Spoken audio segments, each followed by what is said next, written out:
close your eyes for 3 seconds and imagine, in the middle of the Nevada desert, a 2.3 billion USD artificial moon shines brightly, just like the day America promised everything. Then, just a year later, the lights suddenly dimmed, revealing empty seats.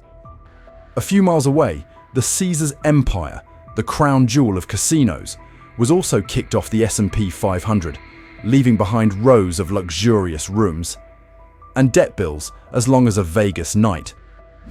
If you've ever witnessed the golden age of America, when a single show ticket could brighten an entire week, then today's story is more than just news. It is a mirror reflecting our own wallets, memories, and expectations. Why did luxury suddenly become a burden? Why do symbols that once guided dreams lose their soul? In this video, we'll dissect the top 10 luxury icons that are free-falling, from the Sphere and Caesars to the once invincible towers, malls, and resorts. Each section will decode the why and how, capital costs, hidden fees, iGaming, and even policy decisions, and then conclude with a surprising twist. If luxury is just a light that doesn't provide enough warmth, then what is worth spending money on? Stay with me. Imagine this. In the arid Nevada desert, a 100-meter-tall artificial moon rises, shining brightly as if to rekindle the American spirit. The Sphere, a 2.3 billion USD project, was once hailed as the future of entertainment. But just a year later, what was once the light of Vegas turned into a giant nightlight consuming 1.2 million USD in electricity every day. Sounds crazy, right? In 1 year, it lost $480 million, the equivalent of a Boeing 747 falling straight into investors' pockets every month. All for shows that audiences describe as dreamlike, but wallets wake up first. The Sphere is a prime example of the classic American luxury disease, a passion for building grander than for sustainable maintenance. The technology inside is divine. A 16K screen, 360-degree surround sound, but each 60-second video takes 2 weeks to render. The more you illuminate, the more money you burn. The more modern, the easier it is to go broke. The opening show with U2 was a sellout, but later there were only empty seats. 90% of the revenue goes to the band, with Sphere keeping only 10%, not enough to light up a single LED night. And what about tourists? They came to take free outdoor photos and then left before buying tickets. A billion selfie museum. The irony is, the Sphere was born to revive faith in Vegas, but it became a symbol of the illusion of faith. A technological marvel, but it failed because it forgot the human element. A symbol of light, but forgetting that light only has meaning when it can illuminate true emotions. And this is what's truly thought-provoking. We are living in a time when everything is more brilliant than ever, but emptier than ever. The Sphere is not just a steel and LED orb. It is a metaphor for an era that believes that spectacle can replace emotion. Some people joked, the Sphere failed because it wasn't directed by Spielberg, but by Excel. A bittersweet saying, every decision in Vegas is now calculated by spreadsheets, not by the heart. So the question is, if technology and money can't save the future, icon, is luxury heading in the wrong direction? Do we still believe in artificial light? Or will we return to something simpler, where people are truly seen? Because if this artificial moon had fallen, then on the other side of the strip, the Caesars Empire was also trembling, waiting for its turn.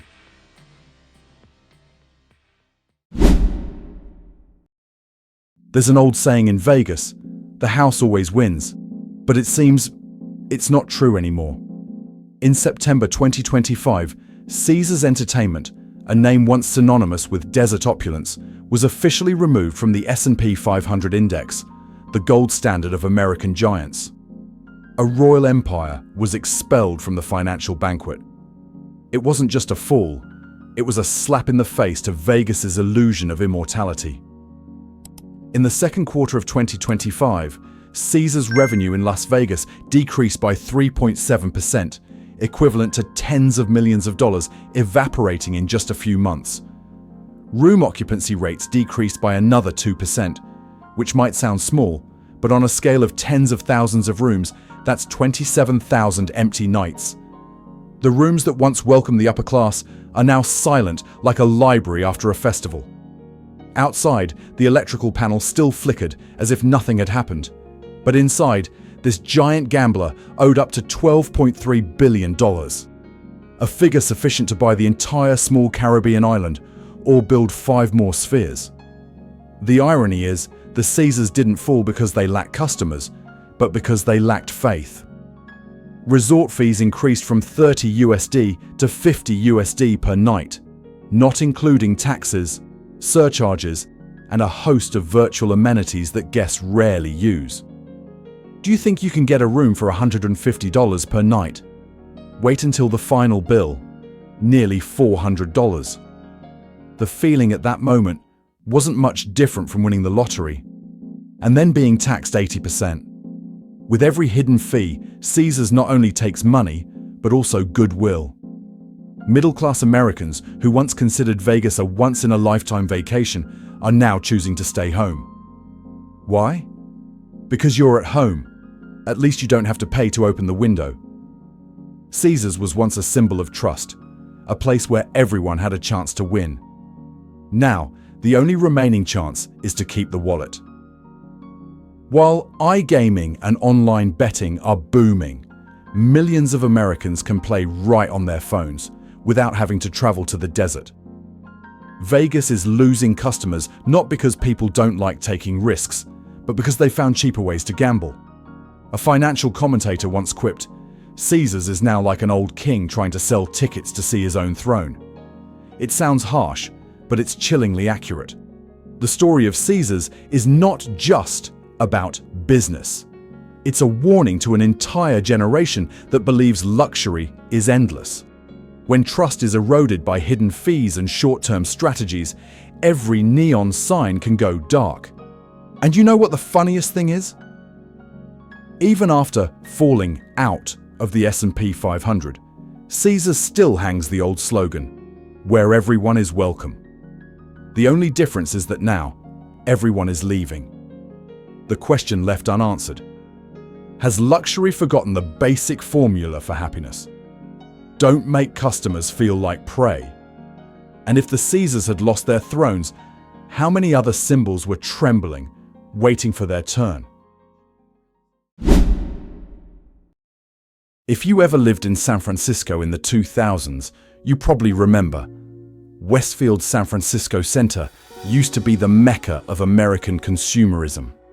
Stepping inside, you smell perfume, the sound of shoes tapping on marble floors, Bloomingdale's bags swaying like symbols of "I've made it." And now, you can only hear the sound of the wind howling in the hallway. In March 2025, Bloomingdale's flagship store will close and 164 employees will have to leave. Previously, Nordstrom and Zara also cleared their counters and shelves. The entire building, which used to be brightly lit every Christmas evening, is now an empty glass vault, expensive and cold. Once upon a time, people came here to feel the city's heartbeat. Now, even the city is breathing artificial oxygen. The San Francisco Center didn't collapse overnight. It gradually disappeared in silence, eroded by something more invisible: online shopping. International tourism has declined sharply, and the rent is still merciless. People are switching to Amazon and Temu, while tourists are diverting to Los Angeles or Seattle. So that 1.5 million square foot mall was like a giant beached whale. Beautiful, majestic, but just lying there, useless. The so-called flagship store now sounds like a flag at half-mast, a drooping flag. The city once prided itself on reaching the pinnacle of luxury. Now we've hit rock bottom. The luxurious floors that once displayed Chanel and Burberry are now being offered for medical offices or temporary storage. A place that once defined the shopping experience is now selling off its own space. What's more ironic than a shopping paradise having to make way for a mental health clinic?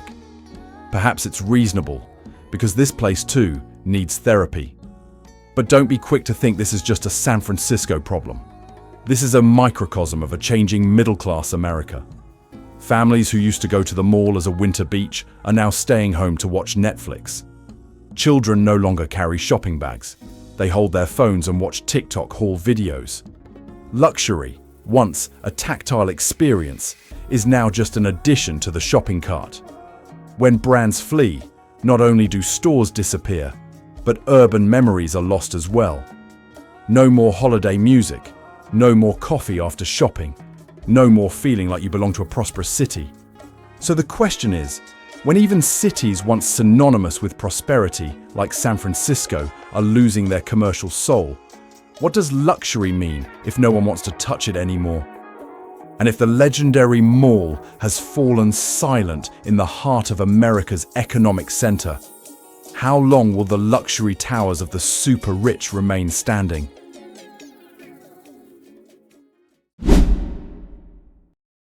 If you want to see what the American dream of the super rich looks like when it shatters, look up at the sky where 432 Park Avenue stands, nearly 426 meters tall in the middle of Manhattan, like a needle piercing the heavens. In the past, it was the pride of New York. A penthouse apartment sold for over $80 million, had a private elevator, and offered a panoramic view of Central Park. And now, it swayed in the wind like a giant antenna and echoed in the minds of the residents with the whistling of the wind and the sound of lawsuits. This building for billionaires is being sued by hundreds of homeowners who allege they are living in a giant machine that emits a loud, groaning sound. According to court documents, the luxury apartments had cracked walls, water leaks, constantly malfunctioning elevators, and even electrical shorts when storms arrived. One buyer said, "We paid tens of millions of dollars to hear the wind howl like we were living in a subway tunnel." It's true, it's a penthouse, but it sounds like a luxurious submarine station. Why did this symbol become a laughingstock? It's simple. Ambition exceeds technique. To save costs, the frame material was reduced and the width narrowed. A slender snorkel that withstood storms. An apartment here is so high, you can see the Atlantic Ocean. But you might also get dizzy, because it gently sways every time the wind changes direction. Each floor, no matter how magnificent, is swaying like a stock chart. And the most bitter part, the buyers here are not impoverished victims. They are millionaires, billionaires, investment funds, people who once that class could be bought with money. Now they know no one can sell peace. Once advertised as the pinnacle of safety and luxury, the apartment is now described as a $20 million supercar, but without brakes. A sarcastic lawyer. The tallest building in the city, but the residents' trust is plummeting. It sounds both right and painful. 432. Park Avenue is not just a building. It's the perfect metaphor for modern America. The higher you climb, the more precarious it becomes. When profit triumphs over technique and flashiness overshadows quality, the outcome is always the same. Cracks appear, whether on walls or in people's hearts. And you know what's ironic? Even though the building is cracked, the price is still being advertised starting at just $10 million. People still pour money into buying faith in an illusion. The question remains, in an era where luxury is merely a thin veneer over a fragile reality, are we building our future with concrete or with illusions? And if even the billionaires' towers are shaking, will the luxurious underground resorts be any more stable? They call Fontainebleau the reborn jewel of Vegas. 2.7 billion USD, 67 stories, blue light reflecting the entire strip like an illusion in the desert. On its opening day at the end of 2023, it shone as brightly as a declaration. Vegas is still immortal. And now, less than 2 years later, Those lights reflect on empty rooms and cancelled contracts.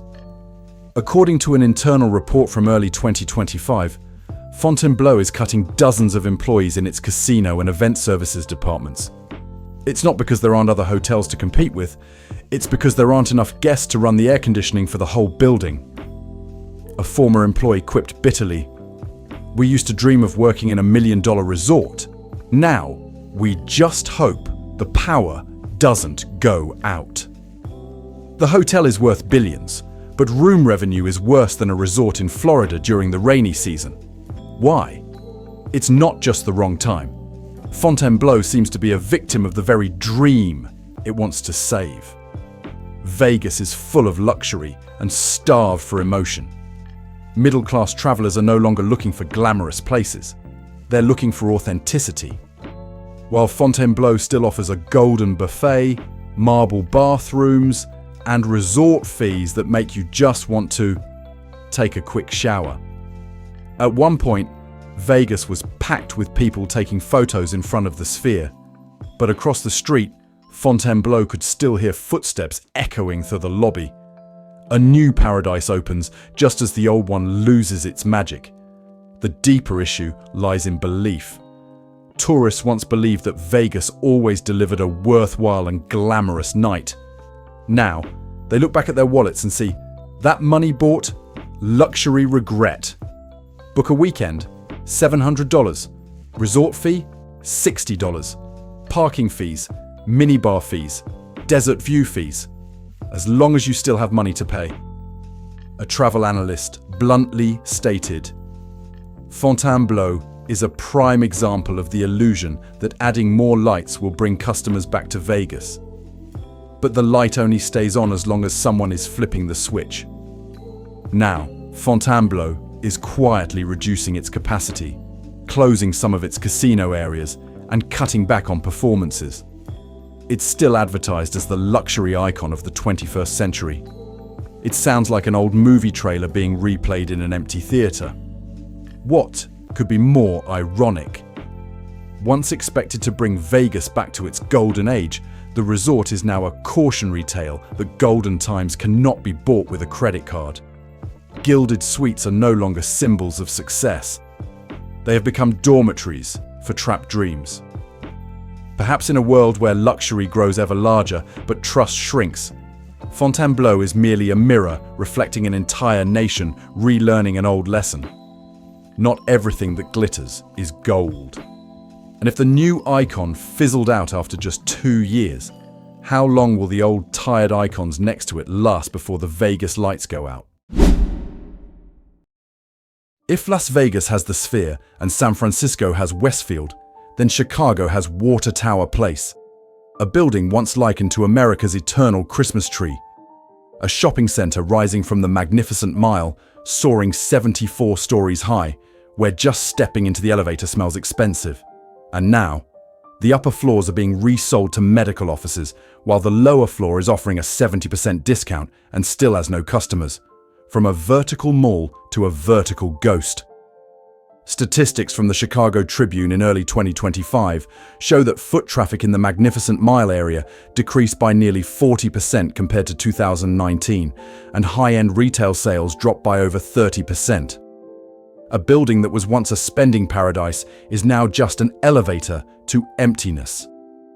Luxury brands like Abercrombie, Macy's, and Banana Republic quietly departed, leaving pristine white spaces, as if someone had just erased urban memories with Photoshop. A former manager shared, "In the past, every Christmas we had to work overtime because of the huge crowds. Now I can hear the elevator breathing." A saying that sounds funny, but gives you chills. Why does this icon shrink so quickly? Just 3 words: change habits. Americans today no longer want to go shopping to be seen. They bought online, then returned the goods. The luxury shopping experience is now replaced by luxury scrolling, just sitting on the sofa, holding your phone, with a cheap beanie on your head. And there's another reason too. Chicago is no longer the windy city in the dreamy sense. Petty crime is up, tourists are down, and rental prices remain as high as ever, making the Mag Mile now resemble a runway without any models. When international tourists stopped pouring in, luxury brands also had no reason to stay. In the old days, people used to say, "If you want to see Chicago, go to the Magnificent Mile." Now, it's probably time to change it. Whoever wants to see the past, come there. Families who used to go shopping on weekends now only take a stroll through for nostalgia's sake. Luxury doesn't disappear, it just moves house.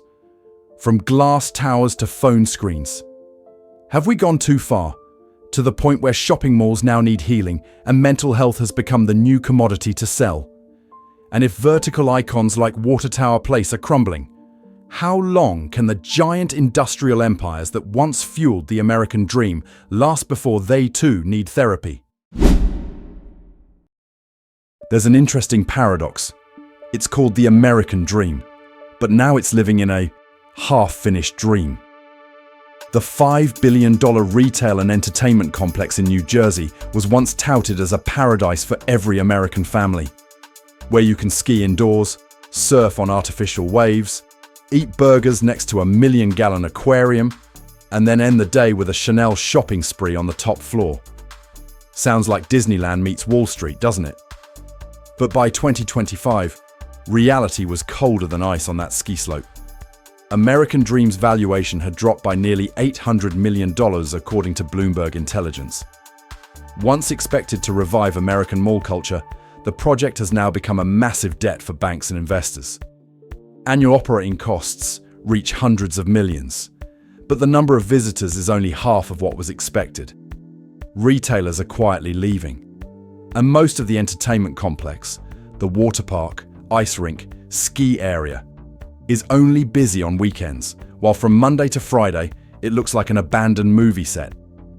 A security guard once told NJ Advance Media, "I can walk from one end of the mall to the other without seeing anyone, except for the vacuum robots." A description so sad, you'd think they were talking about Mars. Why did this American dream shatter? Because they forgot one thing. Americans don't dream like they used to. After COVID, the mindset of traveling far to shop disappeared. People want convenience, speed, and affordability. They don't want to spend 45 minutes driving to buy a pair of shoes and then pay an extra $5 for parking. The era of grandeur is over. The era of just enough has come to the fore. The American dream is being built again as if Americans still have $19.99 in their pockets. And then, the retail entertainment model turned out to be like a giant Titanic. Beautiful, luxurious, but going in the wrong direction. The lights were still on, but below deck, water had flooded the balance sheet. To this day, American Dream still owes over $2.5 billion in outstanding bonds, a financial pit deeper than its own water park. And what about the people? Parents who once dreamed of bringing their children here to ice skate, buy gifts and have a fancy dinner are now choosing a different path. Staying home, turning on Netflix, and ordering pizza. I'm still happy. I'm still saving. And so, the $5 billion dream was defeated by a $20 pizza night and a 50-inch TV. Perhaps the American dream hasn't disappeared, it's just changed size. From the colossal structures built to impress, to the small moments that make us feel complete. And if even the American dream has to be sold off, what other symbol is strong enough to keep this dream alive? If the Sphere is a falling moon and Caesars is a broken crown, then Wynn Resorts is the arena where billionaires once competed to see who could swing the biggest chips, and now the stands are completely empty. This was once the playground of the global super rich, where a single bet could cost the price of an entire suburban house. The 6,000 suited men sitting next to diamond-clad female entrepreneurs all believe Vegas never sleeps. However, according to the Q2 2025 report, Wynn's revenue declined significantly in both Vegas and Macau, particularly in the international VIP segment, a group that was once their cash cow. The reason? It's not a lack of neon lights, but a lack of people willing to burn money under those lights. Big players from Asia, who once carried suitcases of cash, are now constrained by global capital controls and tax policies. The Chinese, Hong Kongers, and Singaporeans, the eastern winds that once blew through prosperous Vegas, have now shifted their focus to Dubai, Singapore, or investing in AI stocks at home. Vegas is still open, but the wind has changed direction. Wynn is a brand that truly understands what luxury means. But they forgot to ask, does anyone really need it anymore? The post-pandemic world no longer has groups of guests willing to spend $100,000 just to be seen. Instead, there's a generation that values meaningful experiences, who are willing to pay less but want more authentic emotions. Meanwhile, Wynn still throws old-fashioned lavish parties, French wine, gold roulette tables, and bills that make even the middle class take a deep breath before signing the card. A former Wynn employee once said, "Back in the day, the VIP tables were so crowded that people had to queue up to place their bets. Now we turn off the lights early and wipe the tables to make them look bright so it seems like we're still busy." That saying sounds as light as the wind, but it contains the whole storm of Vegas. Wynn's problem wasn't financial, but rather psychological. What they were selling, the feeling of being special, is now being taken away by technology and media. With just a phone and 5 minutes of online play, anyone can become a high roller. And when everyone is made special, luxury immediately loses its value. Today, the Wynn Ballroom is still bright, but that light shines on empty tables. The casino was once the arena of underground kings, but now only the sound of background music remains, with no dancers. Was Wynn just a victim of a changing era, where class is no longer measured by the number of chips, but by authenticity? And if even the upper class is starting to be cautious, how many more luxurious stages will be able to shine before they themselves are extinguished? So, we've journeyed through the stories of 10 luxury icons once considered unsinkable. Sounds like a series of economic tragedies. Maybe. But in reality, this is just a large mirror reflecting current American society. A country once proud of its ability to build big, spend lavishly, and live vibrantly is now beginning to question the true meaning of luxury. Is it possible that luxury is no longer about diamonds, LED lights, or penthouses, but about genuine experiences, true emotions, and real value?